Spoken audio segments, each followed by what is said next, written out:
स्वागत करता हूं सभी झारखंड के विद्यार्थियों का जो झारखंड में प्रतियोगी परीक्षा की तैयारी कर रहे हैं। अगर आपके सिलेबस में जेएसएससी पेपर 2 में यानी आपका पेपर 2 में अगर आपका हिंदी विषय लगा है तो यह क्लास आपके लिए बहुत ही महत्वपूर्ण है। यह क्लास सीजीएल की तैयारी कर रहे विद्यार्थी, जेटेट की तैयारी कर रहे विद्यार्थी, सहायक आचार्य की तैयारी कर रहे जितने भी विद्यार्थीगण हैं और टीजीटी की तैयारी जितने विद्यार्थी, अब क्योंकि टीजीटी की परीक्षा बहुत जल्द झारखंड में होने वाली है, इसकी तैयारी कर रहे जितने विद्यार्थी हैं, अगर आपका पेपर 2 में हिंदी है तो यह क्लास आपके लिए बहुत ही महत्वपूर्ण है। आज हम हिंदी सिलेबस में लगे निर्धारित कवि, काव्य विधि में जितने भी निर्धारित कवि हैं उन सभी कवियों का निचोड़ अध्ययन देखेंगे। तो सभी साथी क्लास से जुड़ जाएंगे क्योंकि यह क्लास बहुत ही महत्वपूर्ण होने वाला है। वीडियो क्लास प्रारंभ करने से पहले आपको बता दूं कि जिनको सीजीएल, जेटेट, सहायक आचार्य, टीजीटी यानी झारखंड कर्मचारी चयन आयोग में अगर आप पेपर 2 में हिंदी लिए हैं और आपको पूरा नोट्स चाहिए तो मेरे पास संपूर्ण नोट्स उपलब्ध है। तो आप डिस्क्रिप्शन बॉक्स में जाकर भारतीय जन क्लासेस का टेलीग्राम लिंक में भी ज्वाइन कर सकते हैं या फिर डायरेक्ट हमसे कॉन्टेक्ट करके आप नोट्स ले सकते हैं। तो चलिए प्रारंभ करते हैं वीडियो क्लासेस को। पहले कवि आपके हैं भारतेंदु हरिश्चंद्र। इनका जन्म जो है 9 सितंबर 1850 ईस्वी वाराणसी उत्तर प्रदेश में हुआ था। तो एक एक बिंदु को ध्यान से समझिएगा, सभी आपके लिए बहुत ही महत्वपूर्ण है। तो भारतेंदु जी का जो जन्म है वह कब हुआ था? तो 9 सितंबर 1850 वाराणसी उत्तर प्रदेश। इनका मृत्यु कब हुआ? तो 6 जनवरी 1885 वाराणसी उत्तर प्रदेश इनका मृत्यु स्थान है। तो इनका जन्म मृत्यु हो गया। पिताजी कौन थे? तो भारतेंदु हरिश्चंद्र जी के जो पिताजी थे वो गोपाल चंद्र थे। और गुरु कौन थे? तो भारतेंदु हरिश्चंद्र ने अपना गुरु राजा शिव प्रसाद सितारे हिंद को माने हैं। तो अपना गुरु किनको माने? तो राजा शिव प्रसाद सितारे हिंद को अपना ये गुरु मानते थे।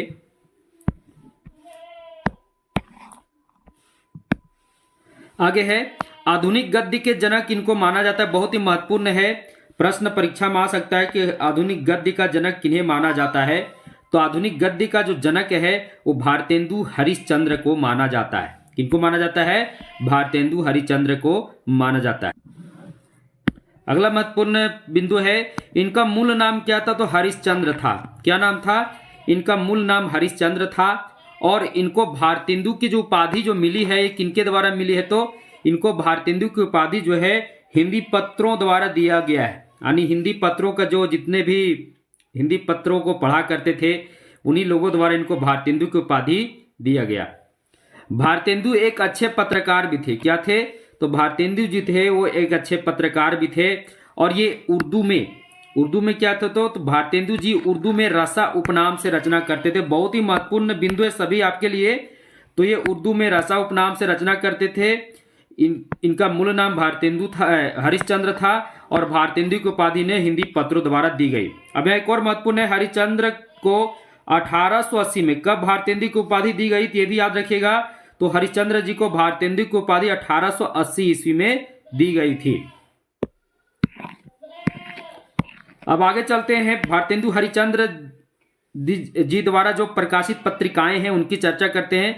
तो कवि वचन सुधा, हरिश्चंद्र मैगजीन और बाला बोधनी पत्रिका, ये 3 पत्रिकाओं का संपादन भारतेंदु जी ने किया था। यहां देखिए सभी महत्वपूर्ण पॉइंट है आपके लिए भारतेंदु हरिश्चंद्र जी को लेकर, उनके जीवन से लेकर जितने भी महत्वपूर्ण तथ्य हैं जहां से प्रतियोगी परीक्षा में प्रश्न आते हैं सभी को लेकर आए हैं। अब देखिए भारतेंदु जी के अन्य प्रमुख देन की चर्चा करते हैं। तो भारतेंदु ने कविता वर्धनी सभा की स्थापना 1870 ईस्वी में की। एक पॉइंट महत्वपूर्ण है। तो भारतेंदु जी ने कविता वर्धनी सभा की स्थापना 1870 ईस्वी ने की। भारतेंदु ने पेनी रीडिंग क्लब की स्थापना कब की? तो 1873 ईस्वी में की। और भारतेंदु ने तदीय समाज की भी स्थापना की थी। कितना में? तो 1873 ईस्वी में की थी। भारतेंदु ने काशी नेशनल थिएटर की स्थापना की। देखिए सभी महत्वपूर्ण है। भारतेंदु ने कविता वर्धनी सभा की स्थापना 1870 में की। भारतेंदु ने पेनी रीडिंग क्लब की स्थापना 1873 में की। भारतेंदु ने तदीय समाज की स्थापना 1873 में की। और काशी नेशनल थिएटर की भी स्थापना किसने की थी? तो भारतेंदु हरिश्चंद्र ने ही की थी। अगला महत्वपूर्ण बिंदु है, भारतेंदु को नए जमाने की मुकरी के लेखक माना जाता है।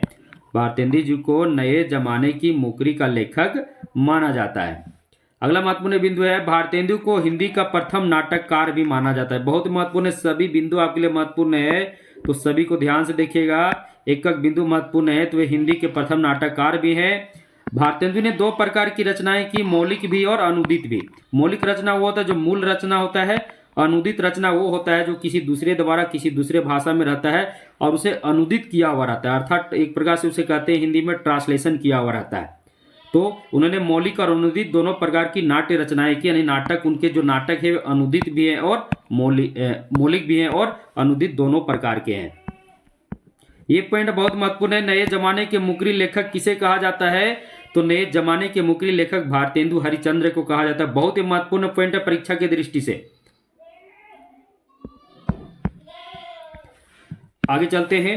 भारत दुर्दशा, अंधेर नगरी, सत्य हरिश्चंद्र इनका प्रसिद्ध मौलिक नाटक है।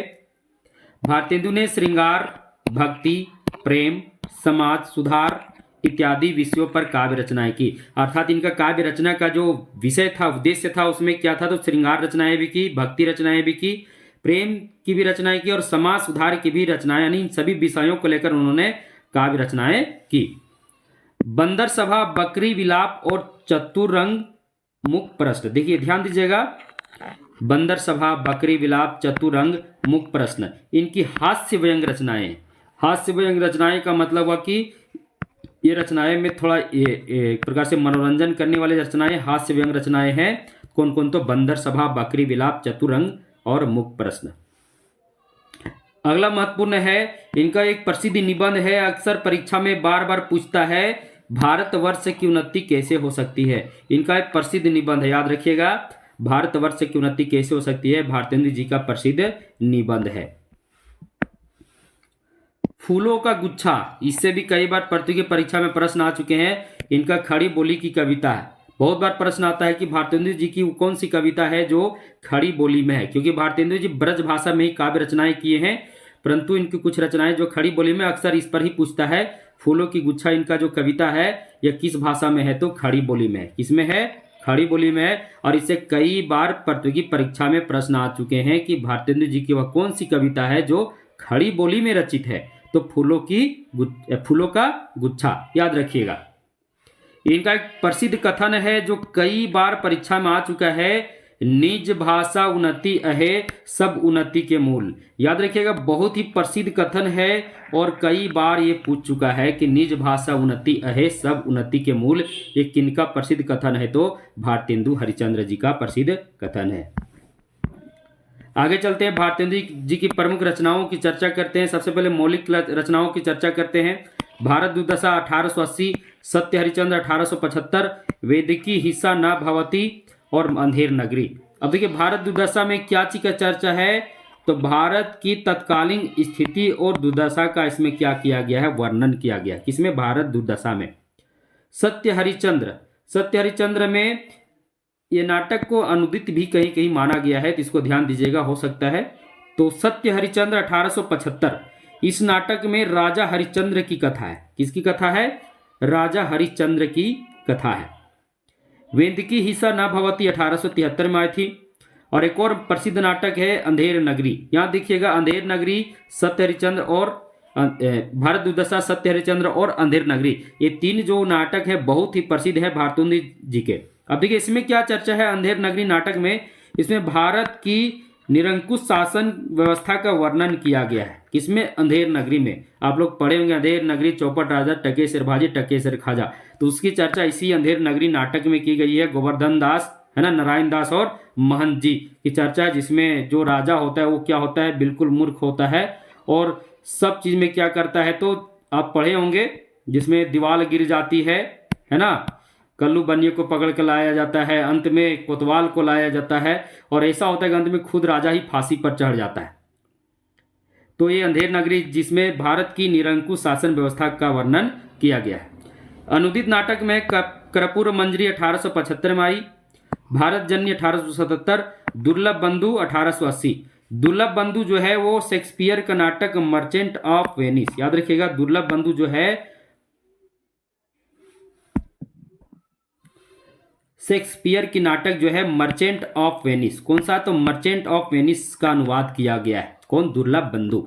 सभी का रचना काल भी आप प्रकाशन वर्ष भी दिया हुआ है, तो इसे भी आप ध्यान दीजिएगा। कई बार प्रतियोगी परीक्षा में प्रकाशन वर्ष से भी प्रश्न आते हैं। निबंध संग्रह, तो इनका निबंध संग्रह है नाटक कालचक्र भारतवर्ष की उन्नति कैसे हो सकती है।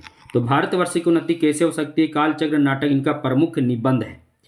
अब काव्य संग्रह में देखते हैं प्रेम माधुरी, क्योंकि ज़्यादा सीजीएल जो झारखंड प्रतियोगी परीक्षा की तैयारी कर रहे हैं उसमें कविता से या काव्य से ही अधिकतर प्रश्न आने वाले हैं, क्योंकि निर्धारित कवि के रूप में इन लोगों को, इन सभी कवियों को, लेखकों को रखा गया है।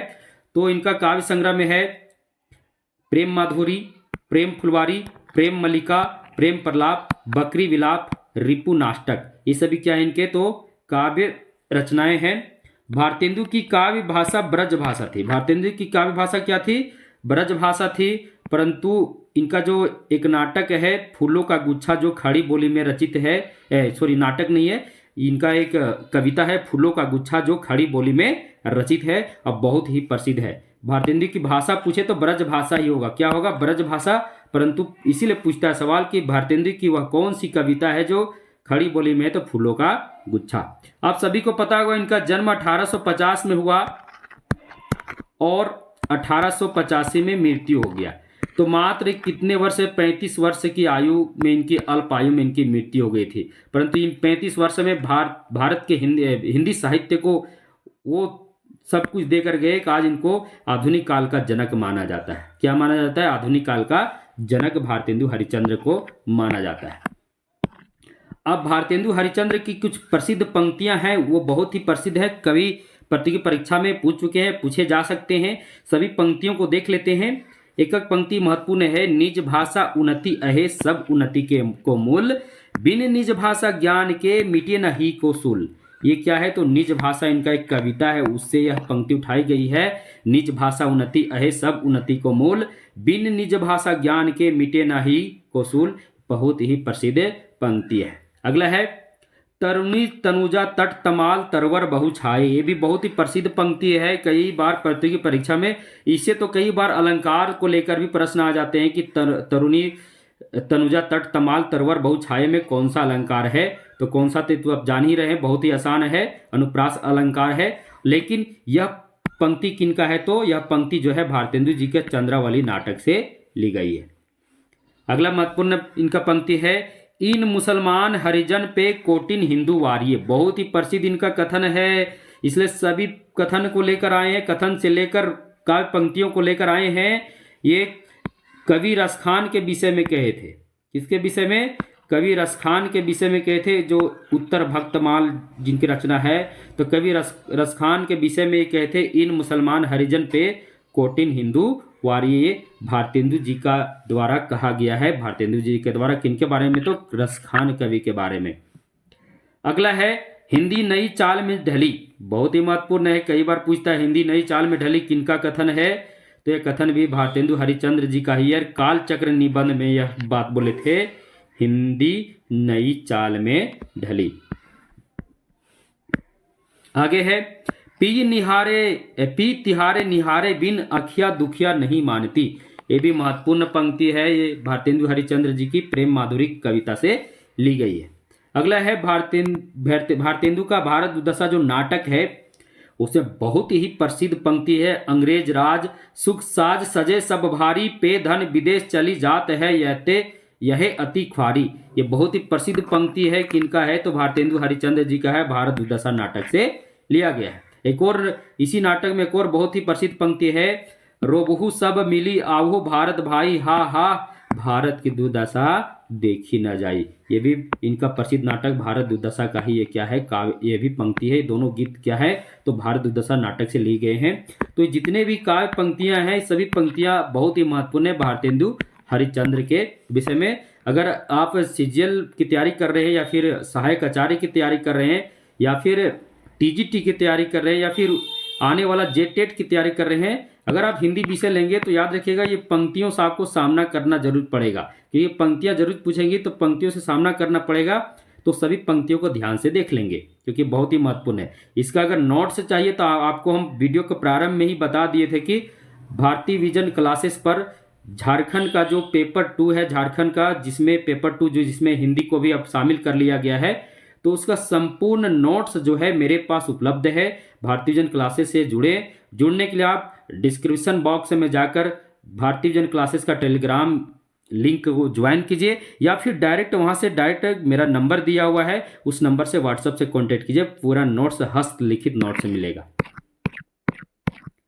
अगले कवि हैं निर्धारित कवि में मैथिली शरण गुप्त। कौन है? मैथिली शरण गुप्त। इनका जन्म 3 अगस्त 1886 चिरगांव झांसी उत्तर प्रदेश में हुआ था। कहाँ हुआ था? तो इनका जन्म 3 अगस्त 1886 चिरगांव झांसी उत्तर प्रदेश में हुआ था। रंग में भंग 1909 इनकी प्रथम रचना है, और ये क्या है? काव्य है। क्या है?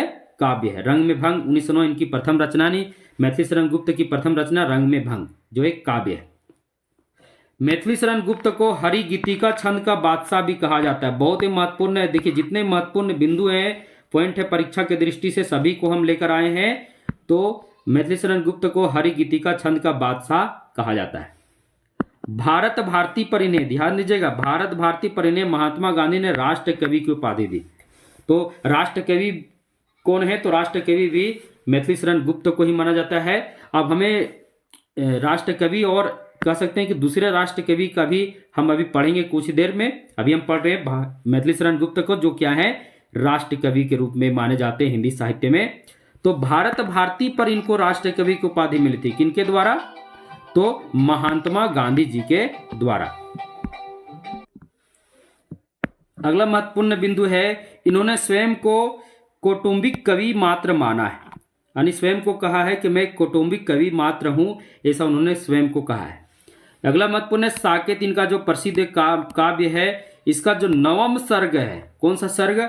नवम सर्ग बहुत ही प्रसिद्ध है, और उसी नवम सर्ग में उर्मिला का विरह का वर्णन किया गया है। साकेत महाकाव्य जो इनका है, उस महाकाव्य में जो नवम सर्ग है बहुत ही प्रसिद्ध है, और उसमें जो उर्मिला का विरह वर्णन है वो बहुत प्रसिद्ध है। यहाँ से बहुत बार प्रतियोगी परीक्षा में पूछता है कि साकेत के किस सर्ग में उर्मिला का विरह वर्णन किया गया है? तो नवम सर्ग में। तो साकेत से जुड़ा हुआ जब भी प्रश्न परीक्षा में आता है तो ये नवम सर्ग से जरूर पूछेगा। तो बहुत ही महत्वपूर्ण है, जो भी पॉइंट बन रहे थे परीक्षा की दृष्टि से सभी को लेकर आए। अगला है शुक्ल, यहाँ पर थोड़ा सा शुक्ल जी होगा, है ना, थोड़ा मिस्टेक हो गया, शुक्ल जी पढ़ेंगे। क्या पढ़ेंगे? तो शुक्ल जी, इन्हें सामंजस्यवादी कवि कहे हैं। क्या कहें? शुक्ल जी मैथिली शरण गुप्त को सामंजस्यवादी कवि कहे हैं। वासुदेव शरण अग्रवाल इन्हें क्या कहें? तो युग का कवि कहें। क्या कहें? युग कवि। देखिए वासुदेव शरण अग्रवाल युग कवि, शुक्ल जी क्या कहें? तो सामंजस्यवादी कवि कहे हैं। और साकेत महाकाव्य पर इन्हें क्या मिला है? तो देख लीजिए, बहुत ही महत्वपूर्ण है, साकेत से जुड़ा हुआ ये भी एक महत्वपूर्ण बिंदु है। तो साकेत महाकाव्य पर इनको मंगला प्रसाद पारितोषिक सम्मान प्राप्त हुआ है साकेत महाकाव्य पर। और साकेत महाकाव्य में कौन सा सर्ग प्रसिद्ध है? तो नवम सर्ग, जिसमें उर्मिला का विरह वर्णन किया गया है। अब इनको युग का कवि किसने कहा? तो वासुदेव शरण अग्रवाल ने कहा। और सामंजस्यवादी कवि किसने कहा? तो शुक्ल जी ने कहा। मैथिली शरण गुप्त जी कुल 19 खंड काव्यों की रचना किए। कितने? तो 19 खंड काव्यों की रचना किए हैं मैथिली शरण गुप्त जी। अगला है, गुप्त जी माइकल मधुसूदन दत्त की कृतियों को मधुप उपनाम से अनुवाद करते थे। ये भी महत्वपूर्ण पॉइंट है। ये मधुप भी उपनाम किनका है? तो ये मधुप उपनाम भी किनका है? तो मैथिली शरण गुप्त जी का है। और ये किनके कृतियों को मधुप उपनाम से क्या करते थे? अनुवाद करते थे। तो माइकल मधुसूदन की कृतियों का, माइकल मधुसूदन दत्त की कृतियों का ये मधुप उपनाम से क्या करते थे? अनुवाद करते थे।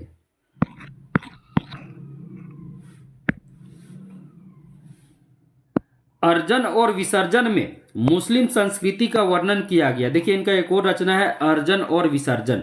इसमें किसका वर्णन किया गया है? तो इसमें जो है मुस्लिम संस्कृति का वर्णन किया गया है। प्रश्न आ सकता है कि मैथिली शरण गुप्त की वह कौन सी रचना है जिसमें मुस्लिम संस्कृति का वर्णन किया गया है? तो अर्जन और विसर्जन में। देखिए महत्वपूर्ण बिंदु है, परीक्षा की दृष्टि से कहीं से भी प्रश्न आ सकते हैं। जितने महत्वपूर्ण बिंदु बन रहे थे परीक्षा की दृष्टि से सब हम लेकर आए। अगला है, यशोधरा में गौतम बुद्ध का गृह त्याग का वर्णन है।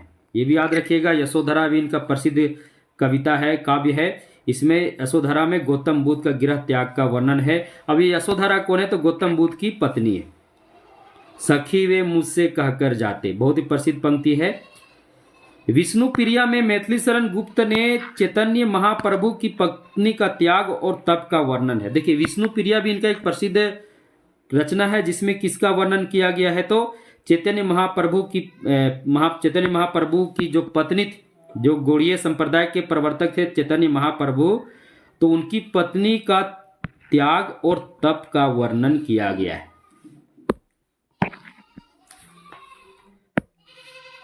आगे है, गुप्त जी को साकेत लिखने की प्रेरणा कवियों की उर्मिला विषयक उदासीनता से मिली। ध्यान दीजिएगा, गुप्त जी को साकेत लिखने की प्रेरणा जो है कवियों की उर्मिला विषयक उदासीनता से मिली। बहुत ही महत्वपूर्ण पॉइंट है, यहाँ से परीक्षा में प्रश्न आ सकता है कि साकेत लिखने की प्रेरणा कहाँ से मिली थी? तो उर्मिला विषयक उदासीनता से। अगला है इनके एक और रचना हेमंत, प्रकाशन वर्ष 1906 है। गुप्त जी की प्रथम रचना है, यानी ये भी याद रखना, गुप्त जी की प्रथम रचना हेमंत है, जबकि गुप्त जी की प्रथम कविता यानी काव्य कौन है? तो गुप्त जी की प्रथम काव्य रंग में भंग है और प्रथम रचना कौन है? तो हेमंत है। दोनों महत्वपूर्ण बिंदु है, दोनों को ध्यान दीजिएगा। अब गुप्त जी की कृतियों की चर्चा करते हैं। रंग में भंग 1909 प्रथम काव्य ग्रंथ है, राजपूती आन की कथा है। देखिए, जितने भी इनके प्रमुख कृतियां उन सभी का वर्णन कर रहे हैं, एक एक कृतियों के बारे में देखेंगे। दूसरा हेमंत, ये प्रथम रचना है, ये प्रथम रचना है, जबकि प्रथम काव्य ग्रंथ है। दोनों महत्वपूर्ण है। रंग में भंग जो है मैथिली शरण गुप्त की प्रथम काव्य ग्रंथ है, जबकि हेमंत प्रथम रचना है और सरस्वती पत्रिका में प्रकाशित हुई थी। हेमंत किस पत्रिका में प्रकाशित हुई थी? सरस्वती पत्रिका में। भारत भारती, अब भारत भारती का प्रकाशन वर्ष 1912 है। अब इनसे इनको क्या क्या प्राप्त हुआ है? तो सबसे पहले भारत भारती के लिए इनको मंगला प्रसाद पारितोषिक से सम्मानित किया गया है। राष्ट्र कवि का आधार ग्रंथ है, अर्थात राष्ट्र कवि इसी ग्रंथ के आधार पर महात्मा गांधी ने मैथिली शरण गुप्त को राष्ट्र कवि कहा था। और देश की वर्तमान स्थिति का इसमें चित्रण किया गया है, यानी भारत भारती में देश की वर्तमान स्थिति का क्या किया गया है? तो चित्रण किया गया है। ठीक है, सभी महत्वपूर्ण है, सभी महत्वपूर्ण बिंदु को लेकर आए, कहीं से ही परीक्षा में प्रश्न आ सकते हैं। अब साकेत की चर्चा करते हैं। साकेत प्रकाशन वर्ष 1931 है। साकेत में रामायण की कथा का वर्णन किया गया। साकेत में क्या है? तो रामायण की कथा का वर्णन किया गया है। और इसका नवम सर्ग में क्या है? तो उर्मिला का विरह वर्णन है। क्या किया गया है? उर्मिला का विरह वर्णन है। किसमें? तो नवम सर्ग में। बहुत प्रसिद्ध है, याद रखिएगा। प्रतियोगी परीक्षा में साकेत से अगर प्रश्न उठाता है तो अधिकतर यही प्रश्न उठाता है कि उर्मिला का विरह वर्णन किस सर्ग में किया गया है? तो नवम सर्ग में किया गया है। और साकेत में कुल कितने सर्ग हैं? तो 12 सर्गों में रचित एक महाकाव्य है। ये 12 रचना में रचित क्या है? तो 12 सर्गों में रचित एक महाकाव्य है। अगला चलते हैं। अब यशोधरा का प्रकाशन वर्ष 1932 है। इसमें क्या चीज का वर्णन किया गया है? हम एकक जितनी भी महत्वपूर्ण इनकी काव्य रचनाएं थी, काव्य ग्रंथ थी, सभी की चर्चा कर रहे हैं। और सभी महाकाव्य के रूप में, या महाकाव्य, खंड काव्य या चंपू काव्य के रूप में जाने जाते हैं। तो साकेत महाकाव्य हो गया। अब यशोधरा जो है, इसमें नारी का मार्मिक चित्रण हुआ है। क्या हुआ है? तो यशोधरा में नारी का मार्मिक चित्रण हुआ है। यह रचना भगवान बुद्ध के जीवन से जुड़ा हुआ है। किसके जीवन से? यशोधरा ने भगवान बुद्ध भगवान आप जानते हो गौतम बुद्ध के जीवन से जुड़ा हुआ है। यह रचना बुद्ध की गृह त्याग का वर्णन है, यानी इस रचना में जो है बुद्ध का गृह त्याग का वर्णन है। और इसमें बुद्ध की पत्नी यशोधरा का विरह वर्णन है। जब वो गृह त्याग कर देते हैं तो यशोधरा का विरह वर्णन किया जाता है। किस सर्ग में? सबको पता है, तो यह नवम सर्ग की बात है। और यह एक चंपू काव्य, याद रखिएगा। कैसा काव्य है? तो यशोधरा एक चंपू काव्य है। चंपू काव्य किसे कहते हैं? गद्य पद्य से मिश्रित जो काव्य रचना होती है, जिसमें गद्य भी होता है और पद्य भी होता है, उसे क्या कहते हैं? तो उसे हम क्या कहते हैं? तो चंपू काव्य कहते हैं। क्या कहते हैं? चंपू काव्य कहते हैं। याद रखिएगा, गद्य पद्य से मिश्रित रचना कोई चंपू काव्य कहते हैं, और यशोधरा क्या एक चंपू काव्य है। अब मैथिली शरण गुप्त की भी प्रसिद्ध पंक्तियों को देख लेते हैं। हम कौन थे, क्या हो गए हैं और क्या होंगे अभी। ये भारत भारती से क्या है, इस प्रसिद्ध पंक्ति को उठाया गया है। कई प्रतियोगी परीक्षा में यहाँ से प्रश्न आ सकते हैं।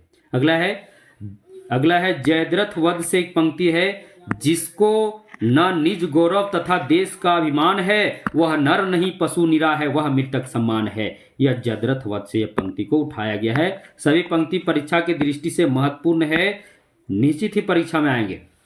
सखी वे मुझसे कहकर जाते, यशोधरा से है, क्योंकि जब गौतम बुद्ध जब गृह त्याग करके चले जाते हैं तो रात्रि में अपनी पत्नी को क्या करते हैं, उसी तरह छोड़ देते हैं, मतलब उसकी पत्नी सोई हुई रहती है और वो क्या होते घर से अकेला निकल पड़ते हैं। तो यशोधरा का इसमें विरह वर्णन किया गया है। यह भी कहती, क्या मैं उनके रास्ते के लिए रोड़ा नहीं बनती, मैं उनको जाने देती, वो जब जा रहे थे तो मुझसे कह कर जाते। इसलिए अपनी सखी को, अपनी विरह दशा को सुना रही है, सखी वे मुझसे कह कर जाते। अगला है यशोधरा से ही है, अबला जीवन है तुम्हारी यही कहानी, आंचल में है दूध और आंखों में है पानी। बहुत ही महत्वपूर्ण प्रसिद्ध पंक्ति है। यह पंक्ति जो है निश्चित है कि प्रतियोगी परीक्षा में बहुत बार पूछ चुका है और निश्चिंत पूछेगा यह किनका पंक्ति है, तो यह यशोधरा से लिया पंक्ति है। अगला जयद्रथ वध से एक और महत्वपूर्ण पंक्ति है, अधिकार खोकर बैठे रहना यह महादुष्कर्म है। अधिकार खोकर बैठे रहना यह महादुष्कर्म है।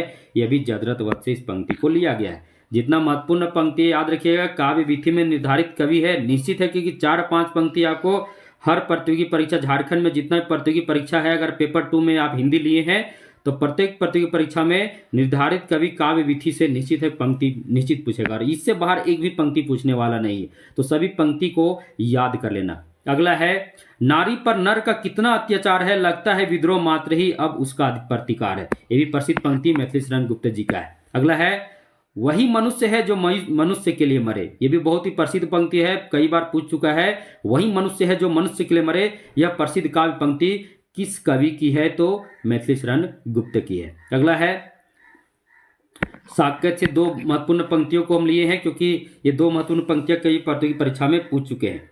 राम तुम मानव हो, ईश्वर नहीं हो क्या, तब मैं निरीश्वर हूं, ईश्वर क्षमा करे। एक और पंक्ति है, संदेश नहीं मैं यहां स्वर्ग का लाया, इस धरती को ही स्वर्ग बनाने आया। ये भी साकेत से जुड़े प्रसिद्ध पंक्ति है। तो आप देखें कि मैथिली शरण गुप्त की जितनी प्रसिद्ध पंक्ति है उसे भी हम लेकर आए, क्योंकि पंक्ति से तो निश्चित है प्रश्न प्रतियोगी परीक्षा में पूछेंगे तो पूछेंगे, और इससे बाहर एक भी पंक्ति नहीं पूछ सकती। तो सभी पंक्तियों को ध्यान से पढ़ लेना। अगले कवि हैं जयशंकर प्रसाद। कौन है? जयशंकर प्रसाद। जन्म 1889 ईस्वी, इनका जन्म स्थान थोड़ा छूट गया है ना, इनका जन्म स्थान छूट गया है। मृत्यु 1937 वाराणसी उत्तर प्रदेश। माता पिता कौन थे? तो जयशंकर प्रसाद के माता का पिता थे देवी प्रसाद और माता मुन्नी देवी थी। अब जयशंकर प्रसाद से जुड़े महत्वपूर्ण जो बिंदु है प्रतियोगी परीक्षा में पूछ सकते हैं। जयशंकर प्रसाद छायावाद के प्रवर्तक थे, पहला पॉइंट हो गया। जयशंकर को झारखंडी और कलाधार, ये 2 उपनाम है। कौन कौन? झारखंडी और कलाधार। झारखंडी वाला कई बार पूछता है कि किस कवि को झारखंडी के नाम से भी जाना जाता है, किस साहित्यकार को, तो जयशंकर प्रसाद। और कलाधार दोनों इनके उपनाम है। जयशंकर प्रसाद आनंदवाद दर्शन से प्रभावित थे। किस बात से? तो आनंदवाद दर्शन से जयशंकर प्रसाद क्या थे? प्रभावित थे। जयशंकर प्रसाद की पहली कविता कौन है? तो जयशंकर प्रसाद की पहली कविता सावन पंचक है, और किस पत्रिका में प्रकाशित हुई थी? भारतेंदु पत्रिका में प्रकाशित हुई थी। सभी महत्वपूर्ण बिंदु है। जयशंकर प्रसाद की प्रथम काव्य कृति कौन है? तो चित्राधार है। कौन है? चित्राधार 1918 में आई थी। जयशंकर प्रसाद की प्रथम छायावादी रचना प्रभात है। देखिए सभी महत्वपूर्ण है। प्रथम छायावादी रचना प्रभात, प्रथम काव्य कृति चित्राधार 1918 में आया था। अगला, जयशंकर प्रसाद की खड़ी बोली में रचित प्रथम काव्य। अभी देखिए खड़ी बोली अलग है, खड़ी बोली जो हिंदी जो हम बोलते हैं वही खड़ी बोली। तो जयशंकर प्रसाद की खड़ी बोली में रचित प्रथम काव्य है कानन कुसुम। कौन है? कानन कुसुम, जो 1913 में आई। जयशंकर प्रसाद की पहली कहानी कौन है? ग्राम है। ये भी बहुत ही महत्वपूर्ण है। कौन कहानी? ग्राम, जो किस पत्रिका में छपी? इंदु पत्रिका में छपी। कई प्रतियोगी परीक्षा में आ चुका है। जयशंकर प्रसाद की पहली कहानी कौन है? तो ग्राम। किस पत्रिका में छपी? इंदु पत्रिका में। और कब आई? तो 1910 में, यानी 10 में छपी। अगला महत्वपूर्ण बिंदु है, जयशंकर प्रसाद को कामायनी महाकाव्य लिखे। इनका बहुत ही प्रसिद्ध महाकाव्य कामायनी महाकाव्य, जिसे आधुनिक काल का जो प्रथम महाकाव्य किसे माना जाता है? कामायनी को ही माना जाता है। तो इस महाकाव्य पर 1937 ईस्वी में मंगला प्रसाद पारितोषिक से सम्मानित किए गए। जयशंकर प्रसाद को कामायनी महाकाव्य के लिए 1937 ईस्वी में मंगला प्रसाद पारितोषिक से सम्मानित किया गया।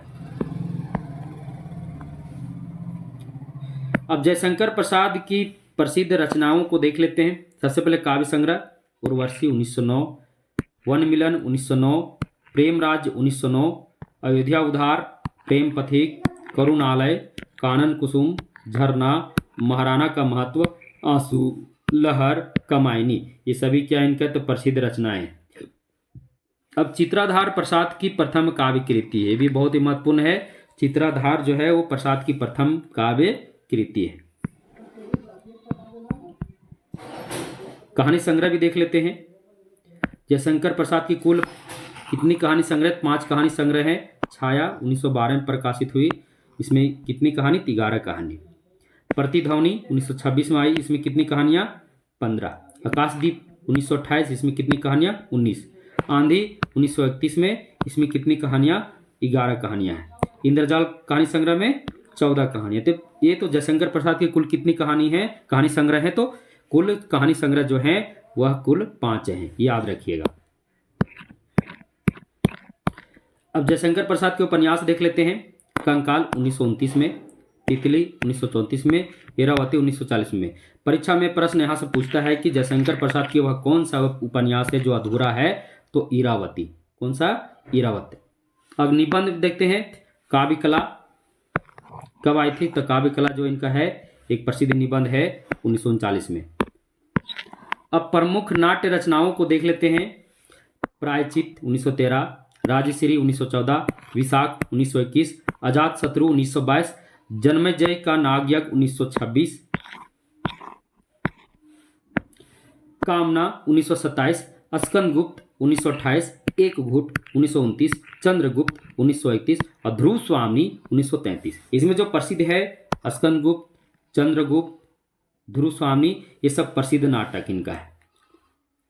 जयशंकर प्रसाद ऐतिहासिक नाटककार माने जाते हैं। ये भी बहुत ही महत्वपूर्ण पॉइंट है। वह कौन सा नाटककार है जो ऐतिहासिक नाटककार माने जाते हैं? तो जयशंकर प्रसाद। अब कमानी महाकाव्य से जो महत्वपूर्ण बिंदु उसको ले लिए हैं। कमानी जो इनका महाकाव्य, इनका रचना काल 1936 है। आपको 1935 भी मिलेगा, तो 1935-36 दोनों में कोई भी ऑप्शन अगर आपको प्रतियोगी परीक्षा में दिया रहे, दोनों नहीं रहेगा, दोनों में एक ही रहेगा, या तो 35 या तो 36। कुछ किताबों में 36 बताई गई है, कुछ किताबों में 35। तो दोनों लेकर चलना है रचना काल को, है ना। इससे कंफ्यूजन नहीं होना। परीक्षा में जो देगा उसको मारना है। 35 दे 35 को हम टिक करेंगे, अगर 36 दिया तो 36 को करेंगे, दोनों एक साथ नहीं देगा। कमायनी में कुल कितने सर्ग हैं? तो 15 सर्ग। कमायनी का प्रथम सर्ग है चिंता सर्ग और अंतिम सर्ग है आनंद सर्ग। ये भी बहुत ही महत्वपूर्ण है। मनु जो है कमायनी में, जो मनु पात्र है वो मन का प्रतीक है। श्रद्धा जो है हृदय की प्रतीक है। ईड़ा जो है बुद्धि की प्रतीक है। और एक कुमार है जो मानव का प्रतीक है। आपको पता होगा कि मनु और श्रद्धा, इन दोनों के मेल से कुमार का जन्म हुआ था। अब बाद में ईड़ा आई थी, और मनु और श्रद्धा जब, जो कि इसमें बिछड़ भी गए थे, यानी मनु फिर क्या हुआ था, श्रद्धा को छोड़कर आगे चला गया था। फिर ईड़ा से उसका मिलन हुआ। ईड़ा को भी भोग करना चाहा, परंतु उसमें सफल नहीं हुआ। और अंत में ऐसा होता है, श्रद्धा खोजते खोजते मनु के पास जाती है, दोनों मिल जाते हैं।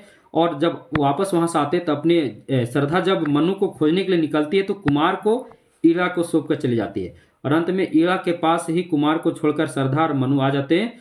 किसी के लिए तो बुद्धि का प्रतीक थी, तो इसे ज्ञान प्राप्ति के लिए ईड़ा के पास ही छोड़कर आ जाते हैं। अगले कवि हैं सूर्यकांत त्रिपाठी निराला।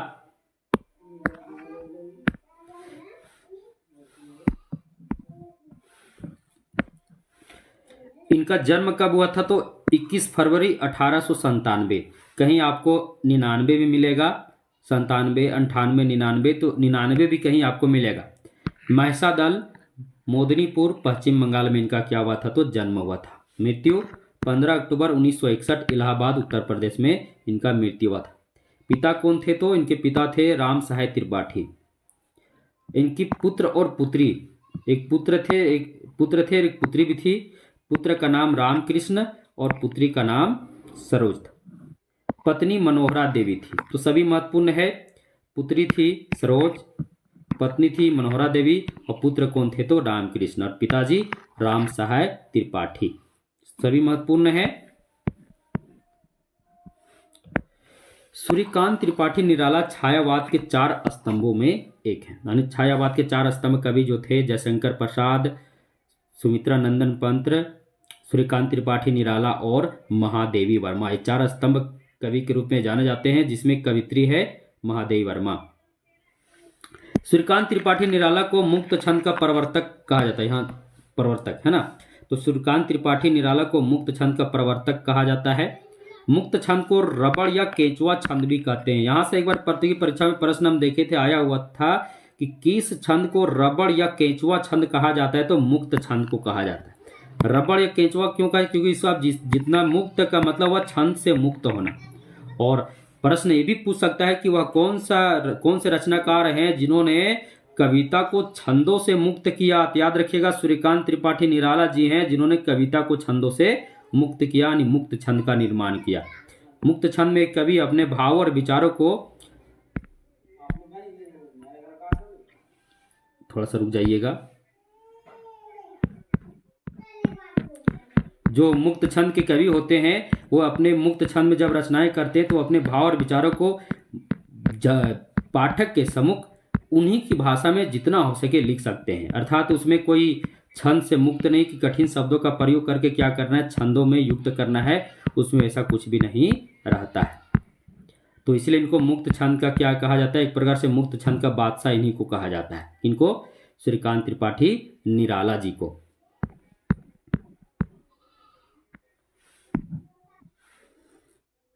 अगला महत्वपूर्ण बिंदु इनका है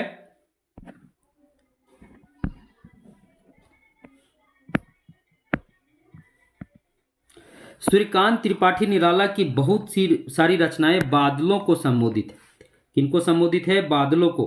सूर्यकांत जी बादलों को क्रांति का प्रतीक मानते थे। यानी सूर्यकांत जी थे निराला जी बादल को क्रांति का प्रतीक मानते थे। साहित्यिक क्षेत्र में प्रारंभ में सर्वाधिक विरोध किनका हुआ है, तो निराला जी का ही हुआ। ये भी बहुत ही महत्वपूर्ण है। प्रतियोगी परीक्षा में यहां से भी प्रश्न आ चुका है, वह कौन सा रचनाकार है जिनका प्रारंभ में बहुत विरोध का सामना करना पड़ा निराला जी को। निराला जी अद्वैतवाद दर्शन से प्रभावित थे। किस बात से, अद्वैतवाद दर्शन से प्रभावित थे।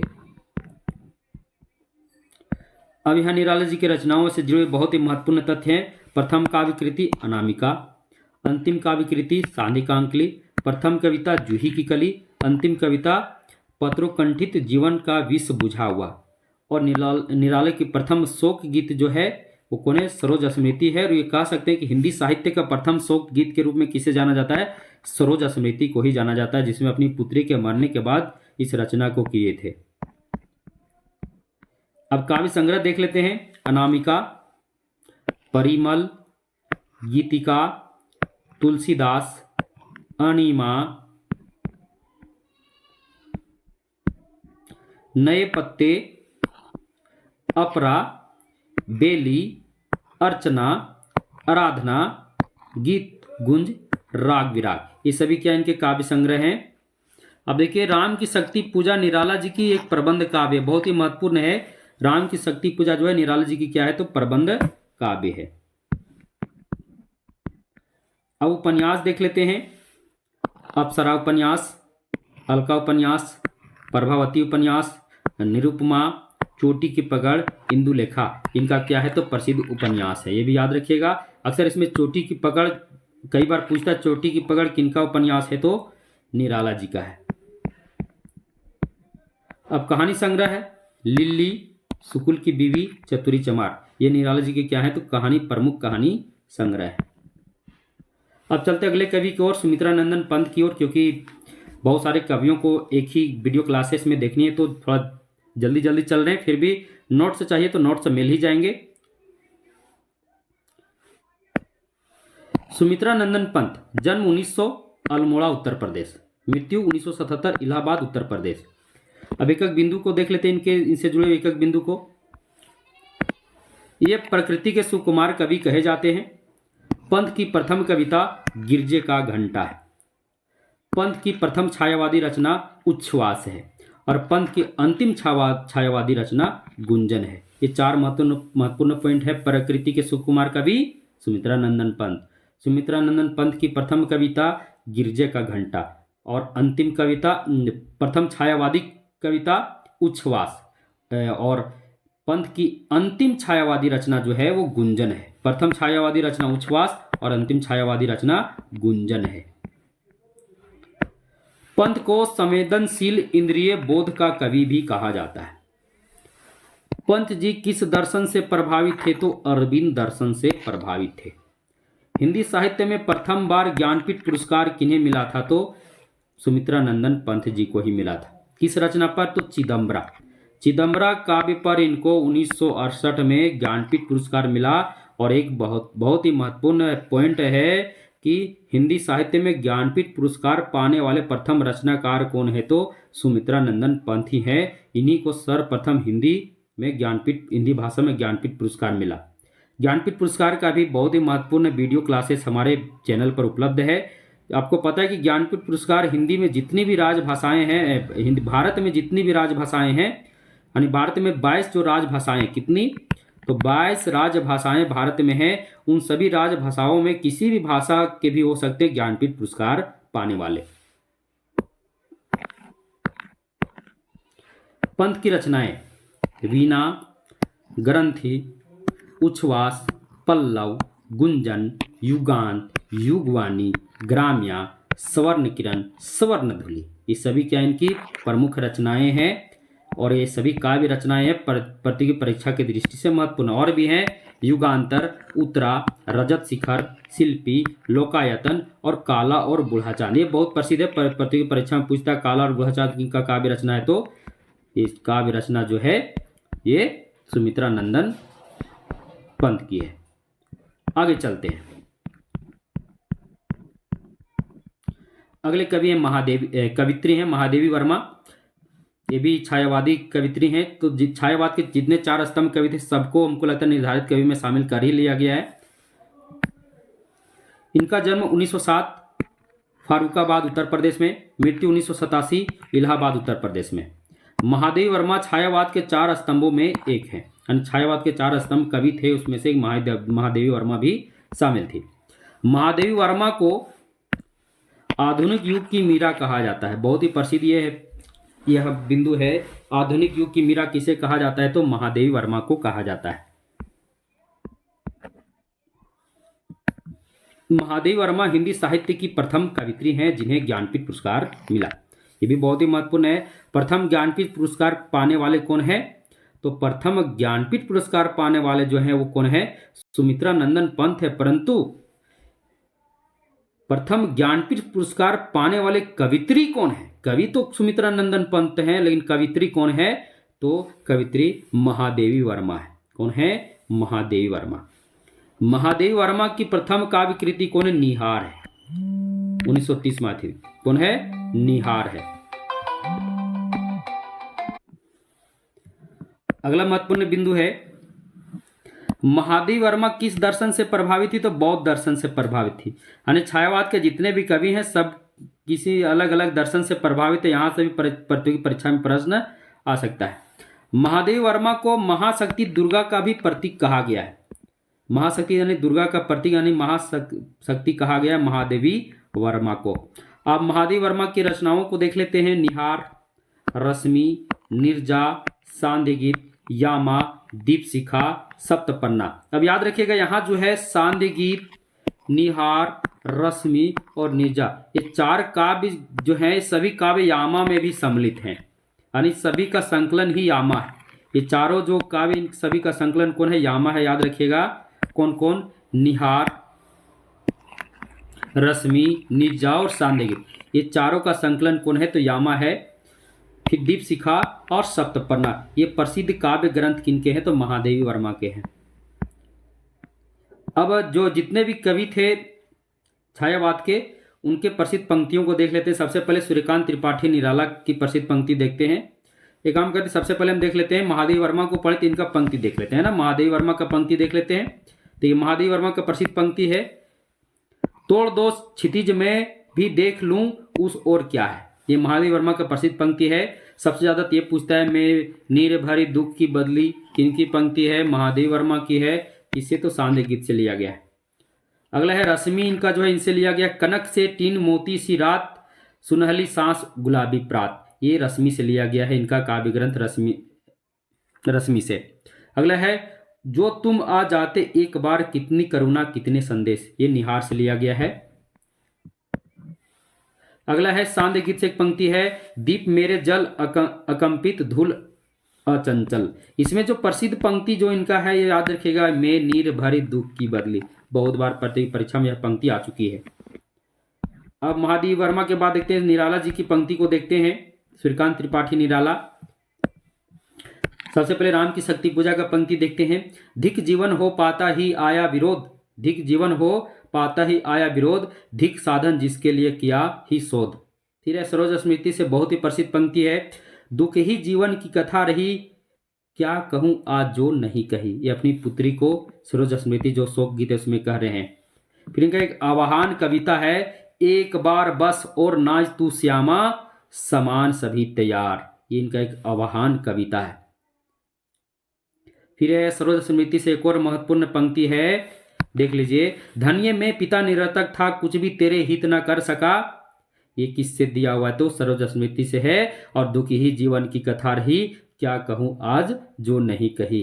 ये क्या है? ये सरोज स्मृति से इनका प्रसिद्ध पंक्ति जो कई प्रतियोगी परीक्षा में आ चुके हैं, आने की भी संभावना है। हो गया व्यर्थ जीवन में, रन में गया हार, ये वन बेला से इनका लिया गया पंक्ति है। और भी महत्वपूर्ण पंक्ति है, मुक्त छंद सहज प्रकाशन वह, मन निज भावों का अकृत्रिम चित्र। ये भी इनका प्रसिद्ध पंक्ति है। और ये पंक्ति तो अगर आप राम की शक्ति पूजा अगर आपके सिलेबस में लगा हुआ है या फिर निराला जी ही है, निराला जी हैं, तो याद रखिएगा ये पंक्ति बहुत बार पूछता है। अन्याय जिधर है उधर शक्ति कहते छल छल, अन्याय जिधर है उधर शक्ति कहते छल छल, हो गए नयन कुछ बूंद पुनः ढल के दृग जल। याद रखिएगा ये राम की शक्ति पूजा से है और प्रभु श्री राम से जुड़ा हुआ ये पंक्ति है। अगला है, असने निर्झर वह बह गया है, रेत क्यों तन ढह गया है। ये भी किनका है? तो ये भी निराला जी का प्रसिद्ध पंक्ति है। और एक और पंक्ति है प्रसिद्ध पंक्ति, भारती जय विजय करे, कनक सस्य कमल धरे। ये बहुत ही प्रसिद्ध पंक्ति है जो निराला जी की है। अब हम सुमित्रा नंदन पंत की प्रसिद्ध पंक्तियों को देखते हैं।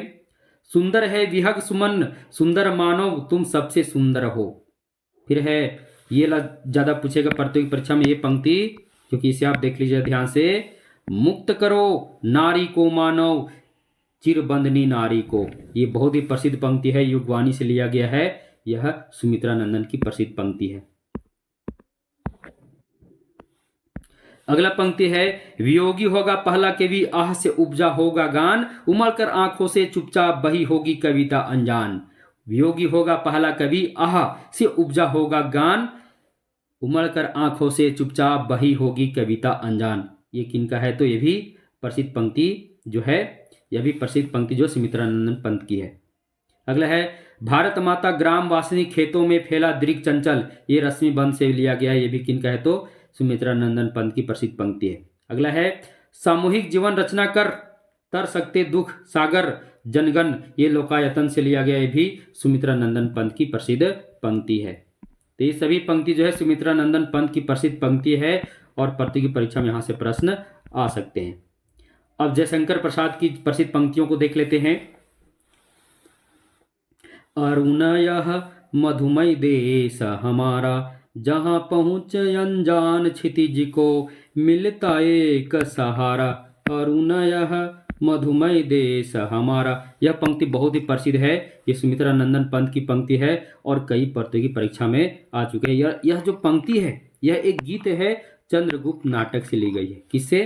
चंद्रगुप्त नाटक से। और यह गीत किसने गाया है? अगर आप चंद्रगुप्त नाटक पढ़ेंगे तो आपको पता हो कि कार्नेलिया के द्वारा यह गीत गाया गया है। कार्नेलिया कौन थी? तो चंद्रगुप्त नाटक में जो है सिकंदर का जो सेनापति सेल्यूकस था उसकी पुत्री थी कार्नेलिया, जो भारत की यहाँ की जो सुंदरता है, प्राकृतिक सुंदरता को देखकर इतना मोहित हो जाती है कि उसके मुख से यह गीत निकलता है, अरुण यह मधुमय देश हमारा, जहाँ पहुँच अनजान क्षितिज को मिलता एक सहारा। बहुत ही प्रसिद्ध पंक्ति है। अब कमानी महाकाव्य से एक पंक्ति को उठाएं, देखिए कितना महत्व। यहाँ दो पंक्ति कमानी महाकाव्य से है। दुख की पिछली रजनी बीच विकसता सुख का नवल प्रभात। बहुत ही प्रसिद्ध पंक्ति है, कई परीक्षा में आ चुका है। अगला है नील परिधान बीच सुकुमार खुल रहा मृदल अध खुला अंग। ये भी बहुत ही प्रसिद्ध है पंक्ति है, कमायनी महाकाव्य से श्रद्धा के विषय में है। और हमें लगता है कि इस बार जो झारखंड पीजीटी की परीक्षा हुई थी इसमें भी यह पंक्ति पूछ चुका है। अगला चंद्रगुप्त नाटक। चंद्रगुप्त नाटक से एक पंक्ति को देखिए, हिमाद्रि तुंग श्रृंग से प्रबुद्ध शुद्ध भारती स्वयं प्रभा समुज्ज्वला स्वतंत्रता पुगारती। ये भी बहुत ही प्रसिद्ध पंक्ति है, चंद्रगुप्त नाटक से लिया गया है। अगला है नारी तुम केवल श्रद्धा हो विश्वास रजत नगपग तल में पीयूष स्रोत सी बहा करो जीवन के सुंदर समतल में। कमानी महाकाव्य से बहुत ही प्रसिद्ध पंक्ति ये भी है। आगे है कुछ और महत्वपूर्ण पंक्ति है, छोड़ो मत यह सुख का कन है। और भी पंक्ति है, ले चल वहां बुलावा देकर मेरे नाविक धीरे धीरे। ये भी बहुत ही प्रसिद्ध पंक्ति है।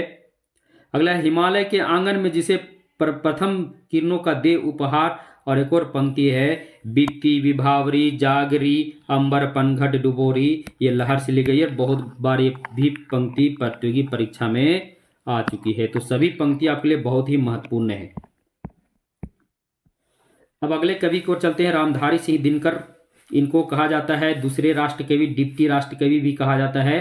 प्रथम राष्ट्र कवि कौन है, तो प्रथम राष्ट्र कवि मैथिली शरण गुप्त को कहा जाता है। दूसरे राष्ट्र कवि रामधारी सिंह दिनकर को कहा जाता है। जन्म 13 सितंबर, यहाँ रह छूट गया इसे मान लेंगे, 13 सितंबर 1908 ईस्वी, सिमरिया गांव बेगूसराय गांव जिला बिहार, बेगूसराय जिला है और राज्य क्या है तो बिहार है। यानी सिमरिया गांव हो गया इनका, जन्म का गांव सिमरिया गांव और जिला कौन सा तो बेगूसराय जिला और बिहार राज्य में। मृत्यु 24 अप्रैल 1974 ईस्वी, तमिलनाडु भारत में इनका मृत्यु हुआ। माता पिता, तो माता इनकी माता का नाम मनोरूप देवी और पिता रवि सिंह थे। दिनकर जी राष्ट्रीय सांस्कृतिक काव्य धारा के प्रमुख ओजस्वी कवि हैं। याद रखिएगा, दिनकर जी जो थे, जो राष्ट्रीय सांस्कृतिक काव्य धारा चला था छायावाद के बाद, और छायावाद और प्रगतिवाद के बीच में एक राष्ट्रीय सांस्कृतिक काव्य धारा भी चली थी, उसके क्या है तो ये प्रमुख ओजस्वी कवि हैं। इनकी अधिकतर कविताओं में वीर रस मिलता है और ओज गुण मिलता है। अब सबको पता है जहां वीर रस मिलेगा वहां कौन सा गुण मिलेगा, ओज गुण मिलेगा। हिंदी साहित्य में मैथिली शरण गुप्त के बाद दूसरे राष्ट्र कवि रामधारी सिंह दिनकर ही हैं। दूसरे राष्ट्र कवि कौन है, रामधारी सिंह दिनकर ही हैं। रामधारी सिंह दिनकर को अनल कवि भी कहा जाता है। याद रखिएगा, रामधारी सिंह दिनकर को अनल कवि भी कहा जाता है। रामधारी सिंह दिनकर एक कवि, निबंधकार और स्वतंत्रता सेनानी थे। कवि भी थे, निबंधकार भी थे, यानी कवि लेखक दोनों थे, और साथ ही साथ एक स्वतंत्रता सेनानी भी थे। ये प्रारंभ में अमिताभ नाम से काव्य रचनाएं पत्रों में भेजते थे। प्रारंभ में जब वो पत्रों में जब अपनी रचनाओं को भेजते थे, किस नाम से, अमिताभ नाम से। रामधारी सिंह दिनकर 1952 में राज्यसभा के सदस्य बने। क्योंकि आजकल परीक्षा में प्रश्न घुमाकर भी पूछ देता है, तो सभी महत्वपूर्ण बिंदु है। हो सकता है परीक्षा में प्रश्न पूछ दे कि रामधारी सिंह दिनकर राज्यसभा के सदस्य कब बने थे, तो 1952 ईस्वी में। दिनकर जी 1965 में भारत सरकार के गृह मंत्रालय में हिंदी के सलाहकार रहे, और 1965 में भारत सरकार के गृह मंत्रालय में हिंदी का सलाहकार के रूप में 1965 में भारत संभाली थी। अगला है, इनका एक बहुत ही प्रसिद्ध कथन है, मैं प्रयोगवाद का अगुआ नहीं पिछलगुआ हूं। ये इनका प्रसिद्ध पंक्ति है। रामधारी सिंह दिनकर की पहली रचना कौन है, प्राणभंग। और दिनकर की प्रथम गद्य रचना कौन है, तो अर्धनारीश्वर है। सभी महत्वपूर्ण बिंदु है और सभी महत्वपूर्ण बिंदु को लेकर आए हैं। प्रथम यानी पहली रचना प्राणभंग, एक काव्य रचना है, यानी प्रथम काव्य रचना कौन है, प्राणभंग, और प्रथम गद्य रचना कौन है, तो अर्धनारीश्वर है। दिनकर की प्रमुख रचनाओं को देख लेते हैं। प्राणभंग, रेणुका, हुंकार, रसवंती, द्वंद्व गीत, कुरुक्षेत्र, सामधेनी, धूप और धुआं, इतिहास के आंसू, रश्मि रथी, नील कुसुम, उर्वशी, परशुराम की प्रतिज्ञा और नीम के पत्ते, ये सभी क्या हैं तो दिनकर जी के प्रमुख काव्य संग्रह हैं।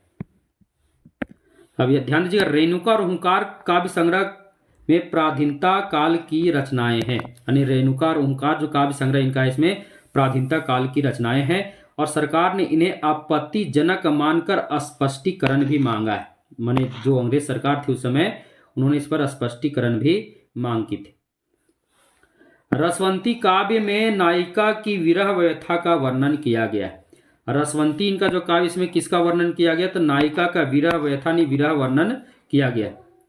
अगला है उर्वशी काव्य 5 अंकों में विभाजित एक रूपक। उर्वशी जो काव्य है वो 5 अंकों में विभाजित एक क्या है? रूपक है।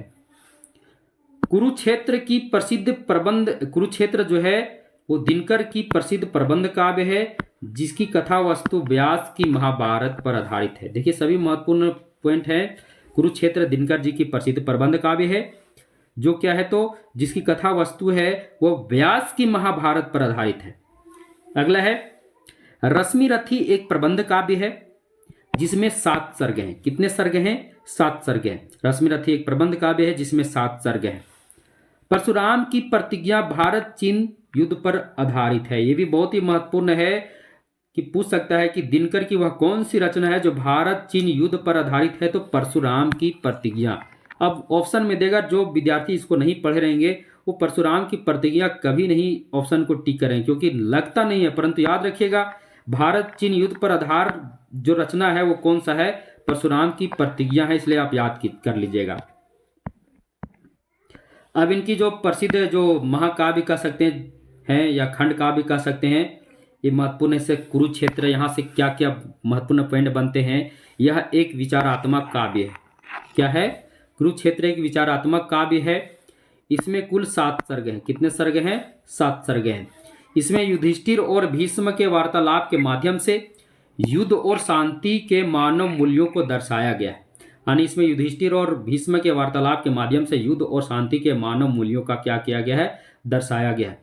इसकी कथा वस्तु महाभारत पर आधारित है। किस पर आधारित है? महाभारत पर आधारित है। आपको पता होगा कुरुक्षेत्र अगर आप पढ़ेंगे तो आपको पता होगा कि इसमें जो युधिष्ठिर और भीष्म के बीच ही वार्तालाप होता है, और यह जो इसमें जितना प्रसंग है, हमको लगता है प्रारंभ प्रसंग में पता चलेगा युद्ध हो चुका है और युधिष्ठिर क्या करे? पछतावा कर रहे हैं और भीष्म के पास गए और दोनों के बीच क्या हो रहा है? वार्तालाप हो रहा है। अगला है रश्मि रथी। इसकी कथा वस्तु महाभारत से ही लिया गया है। रश्मि रथी एक प्रबंध काव्य। क्या है? प्रबंध काव्य है। सर्ग कितने हैं? 7 सर्ग हैं। रश्मि रथी का नायक कौन है? तो कर्ण है। इसमें कर्ण के माध्यम से सामयिक प्रश्नों को उठाया गया है और इसमें वीरता और पराक्रम को भेदभाव के साथ जोड़कर उपेक्षित किया गया, क्योंकि इसमें आपको पता होगा कि जब जितने भी थे कौरव और पांडव के दोनों के बीच उनका जो युद्ध कौशल की जो एक प्रकार से रण का आयोजन किया गया था, जिसमें सभी कौरव पक्ष के जितने भी थे और पांडव पक्ष के जितने भी सभी राजकुमार थे, दोनों सभी को युद्ध कौशल का देखा जा रहा था कौन कितना अच्छा है ना। तो उसी में क्या होता है, उसी में कर्ण आते हैं और अपनी युद्ध कौशल को दिखाते हैं, परंतु वहां पर द्रोणाचार्य द्वारा यह कहकर उन्हें रोक दिया जाता है कि तुम युद्ध नहीं कर सकते क्योंकि तुम राजा के पुत्र नहीं हो। क्या हो? राजा के पुत्र नहीं हो। यहाँ सिर्फ वही अपनी कौशल को दिखा सकता है जो ये राजा का पुत्र हो सकता है। तो इसी कारण, या फिर कोई राजा हो सकता है, उसी कारण कहा गया इसमें वीरता और पराक्रम को भेदभाव के साथ जोड़कर उपेक्षित किया गया है, क्योंकि वीर पुरुष के लिए उसका जात या उसका जात धर्म आधारित नहीं होता है। वो नीच जात का हो लेकिन उसे अपनी वीरता पराक्रम पर पूरा हक है, परंतु इसमें उसको उसके साथ भेदभाव किया गया है, उसी को इसमें दर्शाया भी गया है। और शायद आपको पता होगा कि इसी समय जब दुर्योधन, क्योंकि दुर्योधन से मित्रता जो है कर्ण का इसी रण कौशल में होता है, तो दुर्योधन जो है उसी समय अपने मुकुट क्या करते, अपने मुकुट जो है वो कर्ण के माथे में लगा देते हैं और उन्हें यंग देश का राजा बना देते हैं। इसी से कर्ण का एक और नाम पड़ता है यंगराज कर्ण। उर्वशी यह एक प्रबंध काव्य है। इसकी कथा प्राचीन आख्यान पर आधारित है। उर्वशी की कथा क्या है? प्राचीन आख्यान पर आधारित है। दिनकर की प्रमुख कविताएं: बापू 1947, संचयिता 1973, धूप छाव 1947, रश्मिलोक 1974, मिर्च का मजा 1951, मूर्ति तिलक 1964, दिल्ली, दिनकर की सुक्तियां, सूरज का ब्याह, कोयला और कवित, चक्रवात, नए सुभाषित, हारे को हरिनाम और पर्वतारोही। इनका प्रसिद्ध क्या है कविताएं, किनका, तो दिनकर जी की। अब इनकी कुछ और भी महत्वपूर्ण है। दिनकर जी को 1956 ईस्वी में संस्कृति के 4 अध्याय पर कौन सा पुरस्कार मिला, तो साहित्य अकादमी पुरस्कार मिला, सभी महत्वपूर्ण है। उसके बाद 1959 में राष्ट्रपति राजेंद्र प्रसाद द्वारा पद्म भूषण से भी सम्मानित किया गया, सभी महत्वपूर्ण बिंदु हैं। आगे है, दिनकर को कुरुक्षेत्र रचना के लिए इलाहाबाद साहित्यकार संसद द्वारा 1948 में पुरस्कृत किया गया। यानी कुरुक्षेत्र के इनको क्या इलाहाबाद साहित्यकार संसद द्वारा 1948 में पुरस्कृत किया गया। और सबसे जो महत्वपूर्ण है ये है कि 1972 में इनको इनकी रचना उर्वशी के लिए ज्ञानपीठ पुरस्कार मिला। कौन सा पुरस्कार मिला, ज्ञानपीठ पुरस्कार मिला। दिनकर राष्ट्रीय काव्यधारा और प्रगतिवाद से जुड़े थे, यानी राष्ट्रीय काव्यधारा के भी कवि थे और प्रगतिवाद से भी जुड़े हुए थे। इनकी एक रचना है हुंकार, एक प्रगतिवादी काव्य है। हो सकता है पूछ दे परीक्षा में दिनकर की वह कौन सी रचना है जो प्रगतिवादी काव्य है, हुंकार, याद रखिएगा। अब दिनकर की प्रसिद्ध पंक्तियों को देख लेते हैं। सिंहासन खाली करो कि जनता आती है, जनतंत्र का जन्म से लिया गया है। तेजस्वी सम्मान खोजते नहीं गोत्र बतला के, पाते हैं जग में प्रशस्ति अपना कर्तव्य दिखला के। ये रश्मि रथी से दिया हुआ है। ये कथन जो है, ये कथन एक प्रकार से दुर्योधन का कथन है कि तेजस्वी सम्मान खोजते नहीं गोत्र बतला के, पाते हैं जग में प्रशस्ति अपना कर्तव्य दिखला के। और सही मायने में कहा गया कि जो तेजस्वी जो वीर होते हैं वे अपना कर्तव्य दिखला के अपनी जो वीरता को प्रदर्शित करते हैं, ना कि किसी गोत्र बतला के तुम किस जाति को हो, तुम किसके पुत्र हो, तुम राजकुमार हो या राजा हो, ये सब तेजस्वी के लिए मायने नहीं होता। उनका कर्तव्य अर्थात उनका वीर ही उनके लिए तेजस्वी को बताता है। अगला है, समर शेष है नहीं पाप का भागी केवल व्याध, जो तटस्थ है समय खिलेगा उनके भी अपराधी। समर शेष है, इससे लिया गया है। और भी पंक्ति है, डगमगा रहे हो पांव लोग जब हंसते हो, मत चिढ़ो ध्यान मत इन छोटी बातों पर। ये भारत इनका कविता उनसे लिया गया। कुरुक्षेत्र से एक महत्वपूर्ण पंक्ति है, शांति नहीं तब तक जब तक सुख भाग नर सम हो, नहीं किसी को बहुत अधिक हो नहीं किसी को कम हो। ये भी बहुत ही प्रसिद्ध पंक्ति है। ये जितनी प्रसिद्ध पंक्तियां हैं दिनकर जी की प्रति परीक्षा की दृष्टि से बहुत ही महत्वपूर्ण है। अगले कवि हैं अज्ञे। इनका जन्म 7 मार्च 1911 कुशीनगर देवरिया जिला उत्तर प्रदेश में हुआ था। 7 मार्च 1911 को। मृत्यु 4 अप्रैल 1947 नई दिल्ली में इनका मृत्यु हुआ। दोनों महत्वपूर्ण है। जन्म 7 मार्च 1911, मृत्यु 4 अप्रैल 1987। पिता कौन थे? पिता का नाम हीरानंद शास्त्री, पत्नी का नाम कपिला वात्स्यायन था, इनके पत्नी का नाम। अब इनसे जुड़े प्रसिद्ध जो प्रमुख बिंदु हैं वो सबको देख लेते हैं। अज्ञे, सबसे पहला अज्ञे प्रयोगवाद के जनक माने जाते हैं। प्रयोगवाद के जनक कौन है? अज्ञे हैं। अज्ञे का पूरा नाम सच्चिदानंद हीरानंद वात्स्यायन अज्ञे है। अज्ञे ने तार सप्तक पत्रिका का संपादन कर कब? तो 1943 में। तो अज्ञे ने तार सप्तक पत्रिका का 1943 में संपादन कर प्रयोगवाद की शुरुआत की। बहुत ही महत्वपूर्ण पंक्ति है। तार सप्तक एक पत्रिका है जिसका उन्होंने 1943 में संपादन कर प्रयोगवाद की शुरुआत की, इसलिए इनको प्रयोगवाद का जनक माना जाता है। अब तार सप्तक 4 भागों में है। कितने भागों में है? 4 भागों में है। तार सप्तक 1943 में, दूसरा सप्तक 1951 में, तीसरा सप्तक 1959 में और चौथा सप्तक 1979 में। ये जो तार सप्तक 4 भागों में है, यानी जो जिसमें अब इसमें प्रत्येक सप्तक में कितने कवि हैं? तो प्रत्येक सप्तक में 7 कवियों की कविताएं प्रकाशित होती थी। यानी सभी सप्तक इसलिए इसको कहा गया क्योंकि सभी में 7 कवि हैं। इसमें भी 7 कवि हैं, इसमें भी 7 कवि, इसमें भी 7 कवि और इसमें भी 7 कवि। उन्हीं की रचनाएं जो होती थी प्रकाशित होती थी। और तार सप्तक से प्रतियोगी परीक्षा में प्रश्न भिड़ते हैं, तो इसका भी वीडियो हमारे चैनल पर है। बहुत ही महत्वपूर्ण वीडियो है। तार सप्तक, पर्सनल तार सप्तक पर ही वीडियो क्लास को बनाया गया है, उसे जरूर देख लेंगे। प्रत्येक सप्तक में 7 कवि तो हो गया। अज्ञे ने तार सप्तक के कवियों को राहों का अन्वेषी कहा। बहुत ही महत्वपूर्ण है। अज्ञे ने तार सप्तक के कवियों को क्या कहा? राहों का अन्वेषी। दूसरा सप्तक में अज्ञे ने आत्म अन्वेषण पर बल दिया। दूसरा सप्तक में अज्ञे ने किस पर बल दिया? तो आत्म अन्वेषण पर बल दिया। प्रयोगवाद का प्रथम प्रयोगकर्ता कौन है? तो ये भी कई बार लोग फंस जाते हैं। प्रयोगवाद के जनक कौन है? अज्ञे हैं। परंतु प्रयोगवाद के प्रथम प्रयोगकर्ता कौन है, तो नंद दुलारे वाजपेयी। इसलिए इस बिंदु को हम लेकर आए, आपका कंफ्यूजन ना हो। प्रयोगवाद के जनक अज्ञे और प्रयोगवाद के सर्वप्रथम प्रयोगकर्ता नंद दुलारे वाजपेयी। अब तार सप्तक की भूमिका में अज्ञे ने क्या लिखा है? तार सप्तक की कवियों की भूमिका में प्रयोगवादी कवि किसी स्कूल के नहीं हैं, सभी क्या है, राही हैं। राही नहीं, राहों के अन्वेषी हैं, इसलिए उन्होंने तार सप्तक के कवियों को राहों के अन्वेषी कहा। अब दूसरे सप्तक की भूमिका में क्या लिखा? प्रयोग का कोई वाद नहीं है, हम वादी नहीं रहे, नहीं है। ये दूसरे सप्तक की कवियों की भूमिका में लिखा।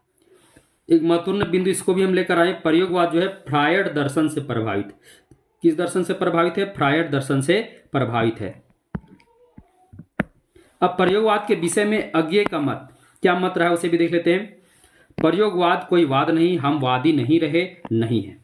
ये महत्वपूर्ण इनका कथन है प्रयोगवाद के विषय में। प्रयोगवाद दोहरा साधन है, ये भी इनका महत्वपूर्ण कथन है। तीसरा, प्रयोगशील कवि मोती खोजने वाले गोताखोर हैं, ये भी इनका प्रसिद्ध कथन है, मत है प्रयोगवाद के विषय में। और भी है, काव्य के प्रति एक अन्वेषी का दृष्टिकोण ही उन्हें समानता के सूत्र में बांधता है। ये तार सप्तक के कवियों के विषय में उन्होंने कहा है। किनके विषय में? तार सप्तक के कवियों के विषय में कहा है कि काव्य के प्रति एक अन्वेषी का दृष्टिकोण ही उन्हें समानता के सूत्रों में बांधता है। प्रयोगशील कविता में नए सत्यों, कई यथार्थताओं का जीवित बोध भी है। यानी प्रयोगशील, ये भी उनका कथन है कि प्रयोगशील कविता में नए सत्यों, कई यथार्थताओं का जीवित बोध भी है। अब मैं दो महत्वपूर्ण पॉइंट है, इसको भी ले लिए हैं। अज्ञे को आंगन के पार द्वार यानी 1961 में प्रकाशित हुआ था। आंगन के पार द्वार काव्य पर 1964 में, कब? तो 1964 में साहित्य अकादमी पुरस्कार मिला। अज्ञे को साहित्य अकादमी पुरस्कार किस रचना के लिए मिला? तो आंगन के पार द्वार। किस पर? तो आंगन के पार द्वार पर इनको क्या मिला था? साहित्य अकादमी पुरस्कार 1964 में। कितने नावों में कितनी बार? 1967 में ये प्रकाशित हुई थी। इस काव्य पर 1978 में ज्ञानपीठ पुरस्कार मिला। याद रखिएगा, अज्ञे को ज्ञानपीठ पुरस्कार किस रचना पर मिला? तो कितनी नावों में कितनी बार।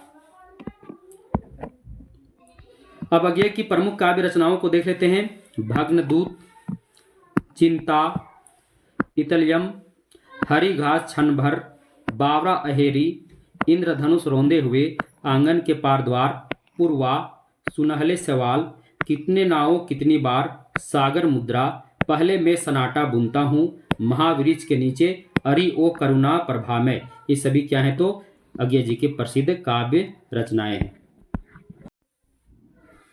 अगला महत्वपूर्ण बिंदु है अज्ञे के विषय में।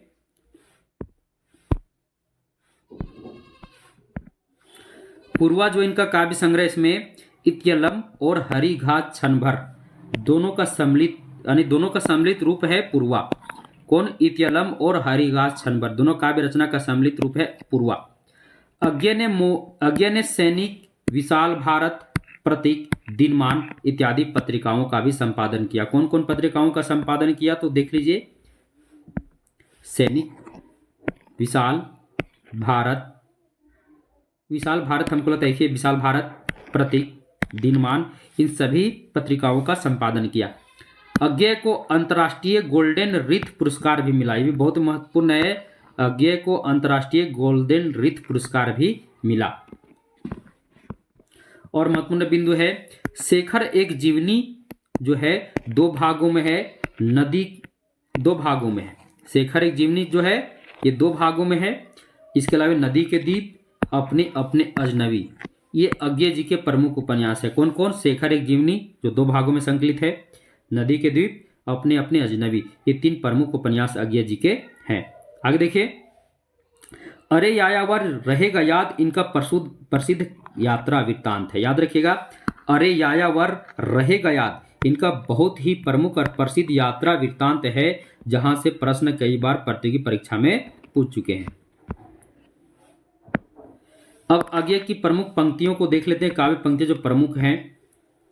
मैंने आहुति बनकर देखा यह प्रेम यज्ञ ही ज्वाला है।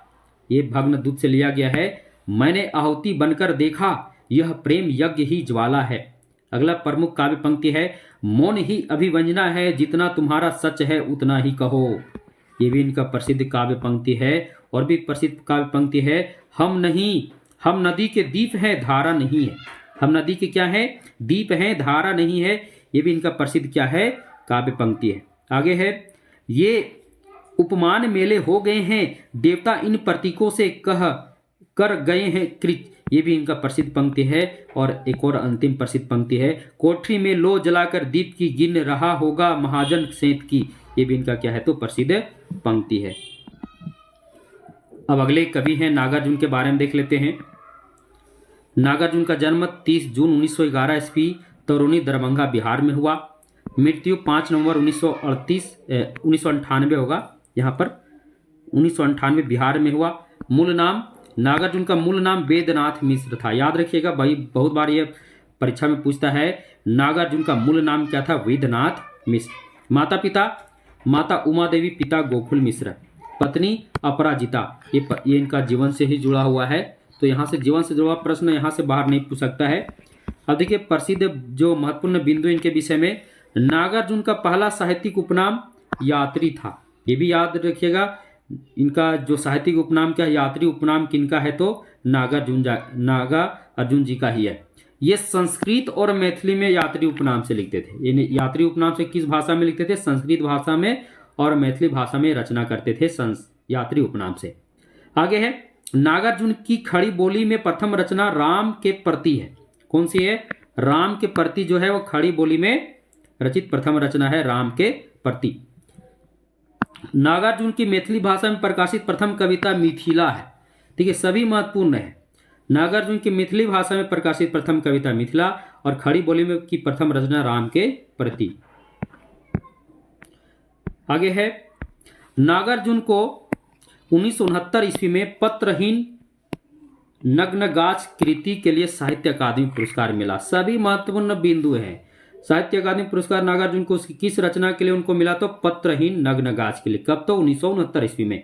नागार्जुन राजनीतिक कवि के रूप में भी जाने जाते हैं। ये भी प्रश्न बनता है कि वह कौन से कवि हैं आधुनिक काल के जो राजनीतिक कवि के रूप में जाने जाते हैं, तो नागार्जुन को प्रगतिवाद का सलाहकार पुरुष कहा जाता है। देखिए कितना महत्वपूर्ण बिंदु है। प्रगतिवाद का सलाहकार पुरुष किसे कहा जाता है, तो नागार्जुन को कहा जाता है। नागार्जुन का प्रथम काव्य संग्रह युग धारा है। कौन से है, युग धारा। अब नागार्जुन की पर जो प्रमुख काव्य रचनाएं हैं उसको देख लेते हैं, क्योंकि परीक्षा में यहां से प्रश्न निश्चित आ रहे हैं। युग धारा 1953, सतरंगे पंखों वाली 1959, प्यासी पथराई आंखें 1962, भस्मांकुर एक खंड काव्य है, बहुत ही महत्वपूर्ण है। भस्मांकुर एक खंड काव्य है जो 1971 में प्रकाशित हुई थी। तालाब की मछलियां, खिचड़ी विप्लव देखा मैंने, तुमने कहा था, हजार हजार बाहों वाली और पुरानी जूतियों का कोरस। ये क्या है, तो नागार्जुन की प्रसिद्ध काव्य रचनाएं। अब नागार्जुन की प्रसिद्ध काव्य पंक्तियों को देख लेते हैं।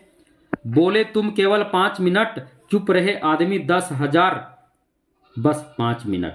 ये गांधी इनकी कविता उसमें बोले हैं, बोलो तुम केवल 5 मिनट और चुप रहे आदमी 10,000 बस 5 मिनट। ये गांधी जी के बारे में कह रहे हैं कि गांधी जी बोलेंगे 5 मिनट, उसके लिए 10,000 आदमी सिर्फ 5 मिनट क्या रहे, उनकी बातों को सुने, चुप रहे।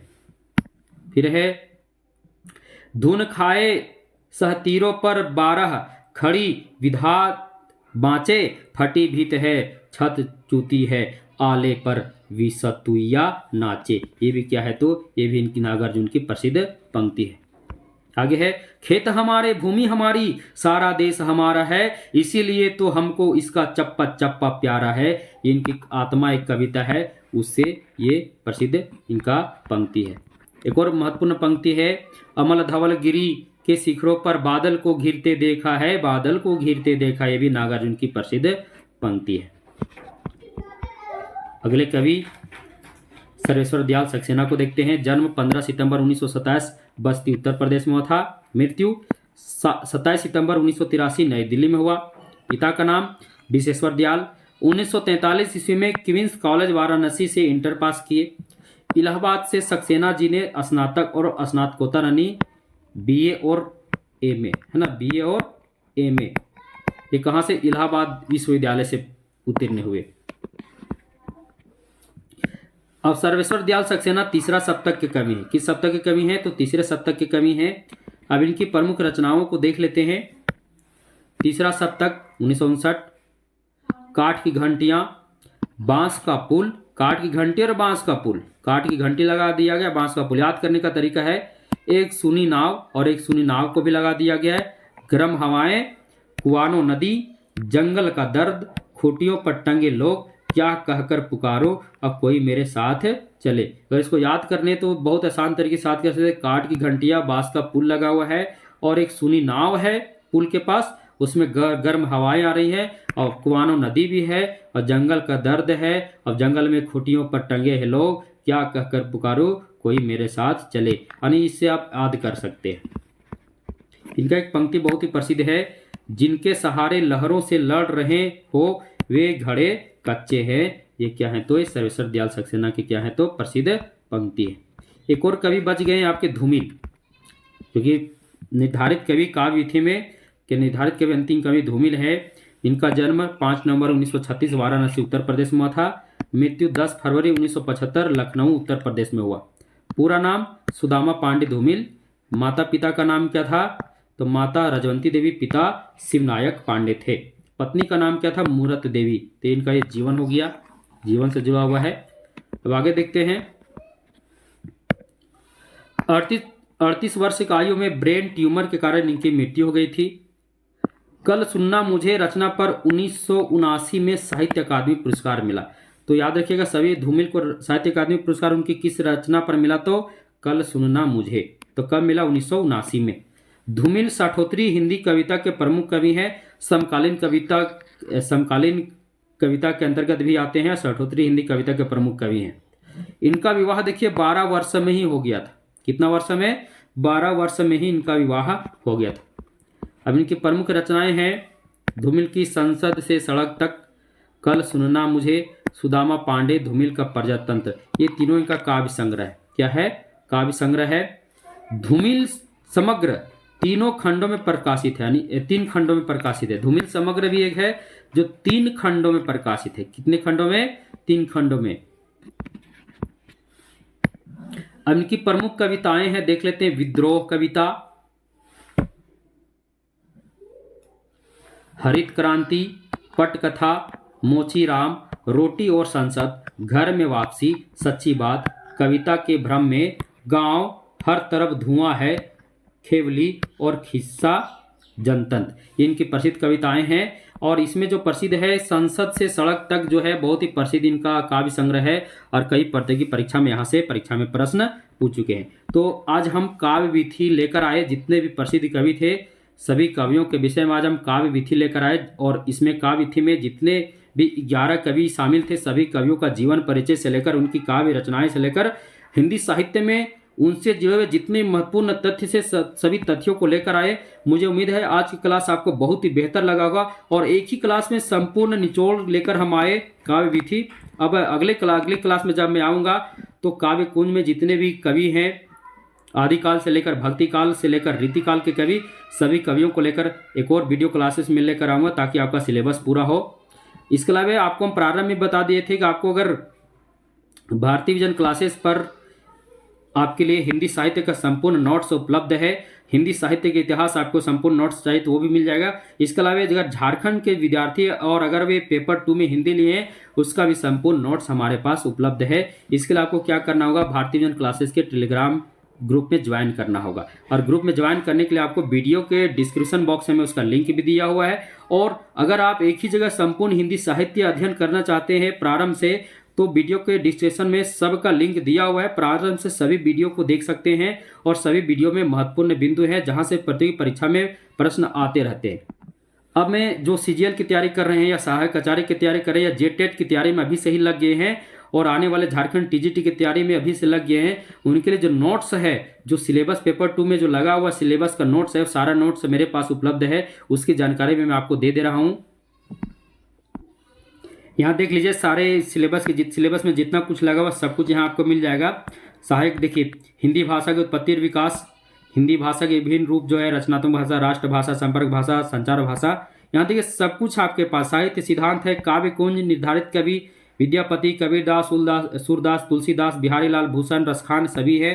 काव्य थी में जितने भी निर्धारित कवि हैं, भारतेंदु, मैथिली शरण गुप्त, सूर्यकांत त्रिपाठी, निराला, सुमित्रा नंदन पंत, महादेवी वर्मा, जयशंकर प्रसाद, दिनकर अज्ञे, नागार्जुन, सर्वेश्वर दयाल सक्सेना, धूमिल, इनका भी संपूर्ण हस्तलिखित नोट्स है।